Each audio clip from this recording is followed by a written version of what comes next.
2025년 제너럴 모터스, GM이죠. 이 GM에게는 여러모로 좀 쉽지 않은 한 해인 것 같습니다. 수입차 관세 문제도 있고요. 또 전기차 살 때 중요했던 연방 세금 공제, 이것도 단계적으로 없어진다고 하잖아요. 네, 맞습니다. 여러 도전 과제들이 있죠. 그런데 말이죠.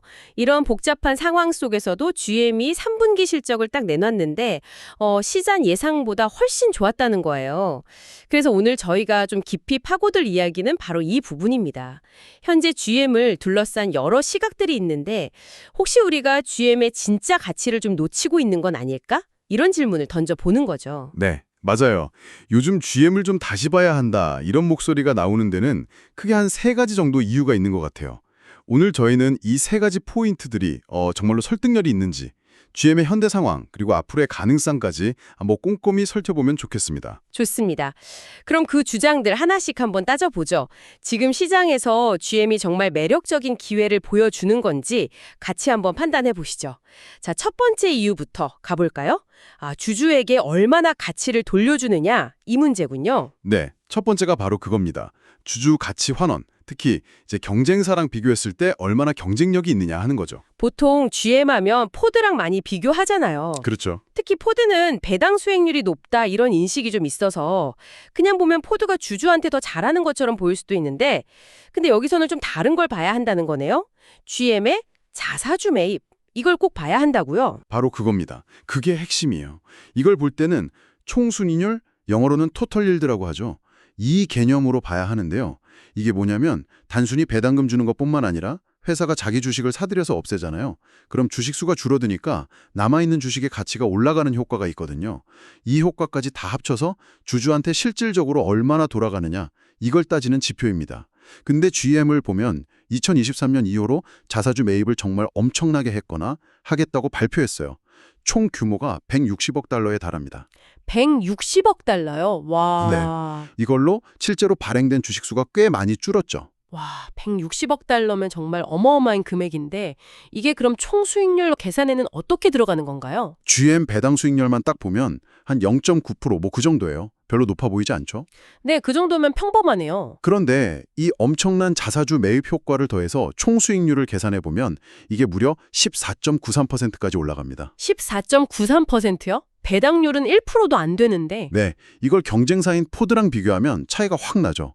포드는 배당 수익률이 한 4.9% 정도 되고 자사주 매입까지 합친 총 수익률은 6.6% 수준이거든요. 와, 그러니까 겉으로 보이는 배당률만 보면 포드가 훨씬 높아 보이는데 자사주 매입까지 합친 총 수익률로 보면 GM이 포드의 2배가 넘는 거네요. 그렇죠. 거의 2배 이상이죠.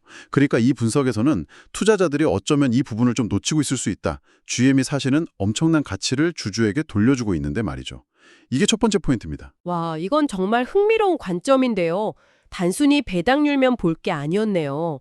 숨어있는 수익률이 훨씬 높다니. 좋습니다. 자, 그럼 이어서 두 번째 이유로 넘어가 보죠. 중국 시장에서의 문제 관리 능력. 요즘 중국 자동차 시장, 특히 전기차 쪽은 정말 전쟁터 같다는 얘기 많이 듣잖아요. 아유, 정말 그렇죠. 가격 경쟁이 너무 심하고 또 중국 현지 브랜드들이 워낙 공격적으로 나오니까요. GM뿐만 아니라 다른 글로벌 회사들도 다들 고전하고 있죠. 점유율 지키기도 어렵고 수익 내기도 어렵고요. GM도 당연히 이런 어려움을 겪었을 테고 그래서 중국 사업을 아예 싹 뜯어고치는 구조조정을 했다면서요. 비용도 엄청나게 들었다고요. 네, 맞습니다. 그 구조조정 관련 비용이 50억 달러가 넘어요. 구체적으로 보면 2024년 4분기 말 기준으로요. 비연금성 구조조정 비용으로 한 27억 달러를 잡았고 또 중국 합작 파트너인 상하이 자동차, SAIC라고 하죠. 이 회사와의 조인트 벤처 지분 가치가 좀 떨어졌다고 봐서 이걸 반영하기 위해 추가로 한 26억 달러에서 29억 달러 정도를 회계상 손실로 처리한다고 밝혔습니다. 50억 달러 이상을 비용 처리한다. 와, 액수만 들으면 정말 부담이 커 보이는데요. 그런데 여기서 중요한 포인트는 이 구조조정이 효과를 내고 있다. 이런 평가가 나온다는 거죠. 네, 바로 그 점에 주목해야 합니다. 구체적으로 좀 어떤 신호들이 있나요? 이게 단순히 돈만 쓰고 끝난 게 아니라 실제 운영이 나아지고 있다는 증거들이 보인다는 거예요.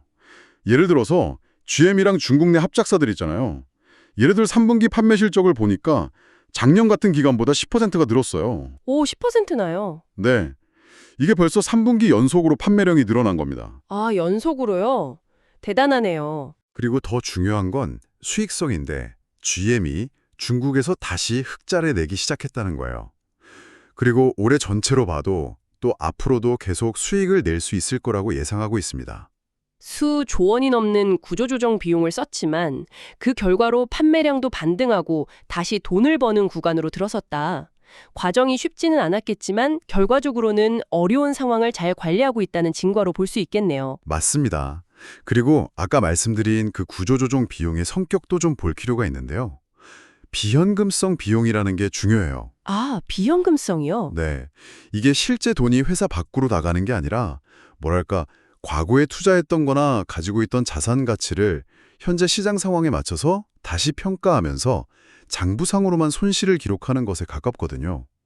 물론 회계상으로는 손실이지만 이게 GM이 지금 당장 사업하는 데 필요한 현금 흐름에 직접적인 타격을 주는 건 아니라는 거죠. 오히려 과거의 어떤 부담들을 좀 정리하고 미래를 준비하는 과정으로 볼 수도 있습니다. 아하, 그러니까 장부상 정리이고 실제 운영에는 큰 영향이 없다. 오히려 미래를 위한 준비다. 이렇게 볼 수도 있군요. 네, 그렇죠. 이런 엄청난 경쟁 환경 속에서도 결국 적응하고 상황을 좀 뒤집는 능력을 보여줬다. 여기에 의미를 둘 수 있다는 겁니다. 과거의 문제는 정리하고 실제 운영은 개선되고 있다. 이 점을 봐야 한다는 말씀이시군요. 네, 이해가 됩니다. 좋습니다. 자, 그럼 세 번째 핵심 이유로 넘어가 보죠. 이건 차량 라인업 전반에 걸친 성공이라고요. 이건 뭐 특정 모델 하나가 아니라 GM이 만드는 여러 종류의 차들이 다 잘 팔리고 있다는 뜻인가요? 네, 정확합니다. 지금 GM 실적이 좋은 근본적인 이유는 바로 그거예요. 다양한 브랜드, 또 다양한 차종에 걸쳐서 아주 폭넓고 강력한 수요가 나타나고 있다는 거죠. 3분기 전체 판매량을 보면 작년 같은 기간보다 8% 늘었고요. 올해 첫 9개월, 그러니까 1월부터 9월까지 누적 판매량은 작년보다 10% 증가해서 220만 대를 팔았습니다. 220만 대요? 네, 이게 지난 10년 동안 가장 빠른 판매 속도라고 합니다. 와, 10년 만에 가장 판매 속도가 빠르다니 이건 정말 대단한데요? 구체적으로 어떤 브랜드나 모델들이 잘 나가고 있나요? 여러 브랜드에서 다 좋은 소식들이 들려오는데요. 예를 들면 픽업 트럭이랑 SUV로 유명한 GMC 있죠. 여기는 아마 역대 최고의 한 해를 보낼 것 같다고 하고요. 쉐보레의 소형 SUV인 트렉스, 이것도 3분기에 동급에서 판매 1등을 했답니다. 트렉스가요? 네, 그리고 뷰익 같은 경우는 올해 들어서 지금까지 미국 시장에서 가장 빠르게 성장하고 있는 대중 브랜드 중 하나로 꼽혔어요. 또 고급 브랜드인 캐딜렉도 빼놓을 수 없는데 2013년 이후로 3분기 실적 그리고 연간 누적 판매량 모두 최고치를 기록하면서 뭐랄까 부활하고 있다는 평가를 받고 있습니다. 와, 정말 어느 한쪽에 치우친 게 아니네요. GMC, 쉐보레, 뷰익, 캐딜락, 픽업 트럭, SUV, 대중 브랜드, 고급 브랜드까지 정말 전방위적으로 다 잘하고 있군요. 네, 맞습니다. 그리고 또 하나, 기업이나 렌터카 회사 같은 법인 고객들한테 차를 팔고 관리하는 사업부, GM 인볼브라고 부르는데요. 여기도 3분기 판매량이 20%나 늘었어요. 20%나요?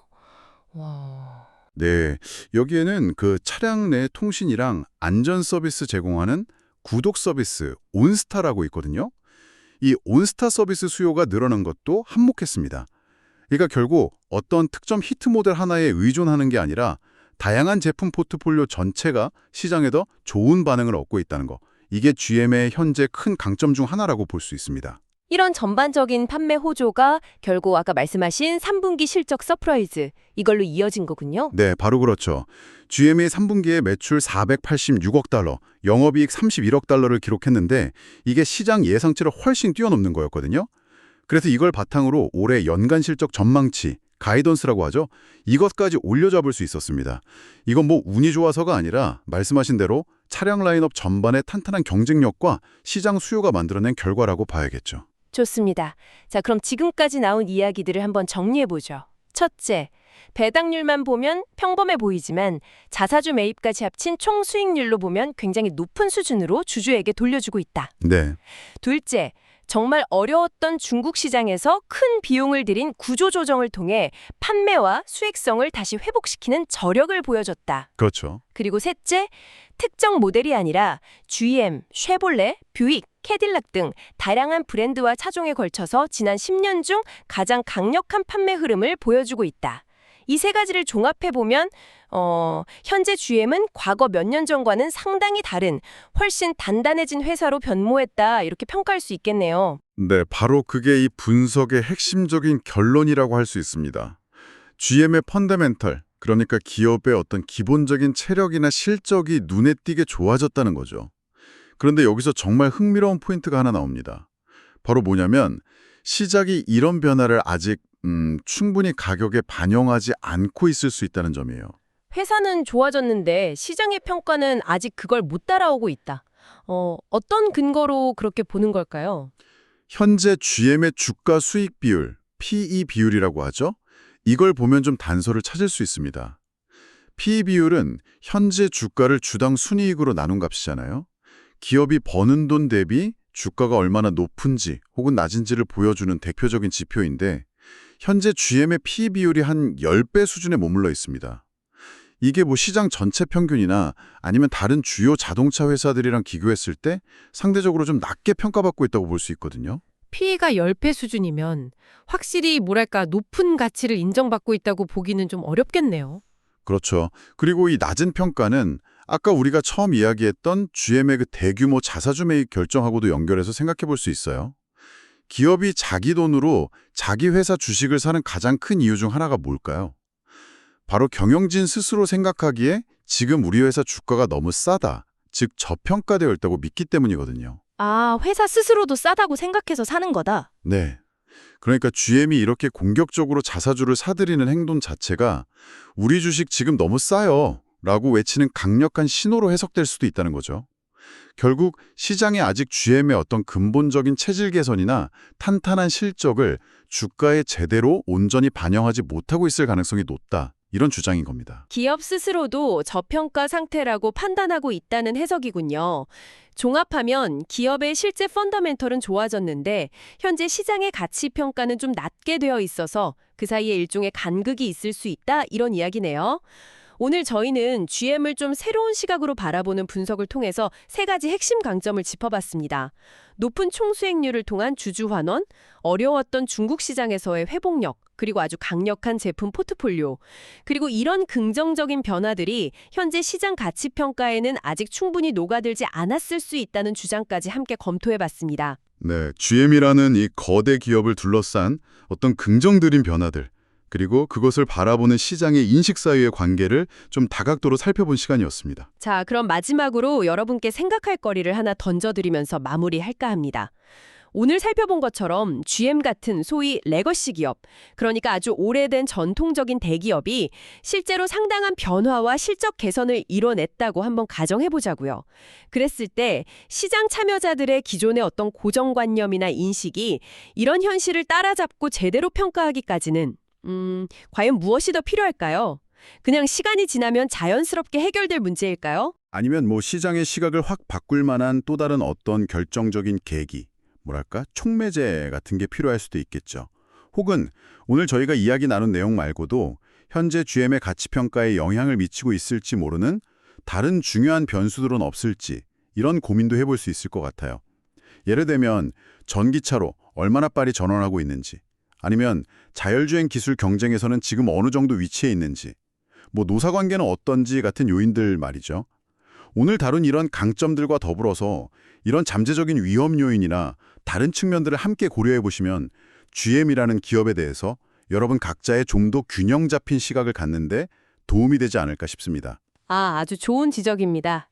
여러분도 각자의 관점에서 한번 깊이 생각해 보시면 좋겠습니다. 심층 분석 오늘은 여기서 마무리하겠습니다. 다음 시간에 또 흥미로운 주제로 찾아뵙겠습니다.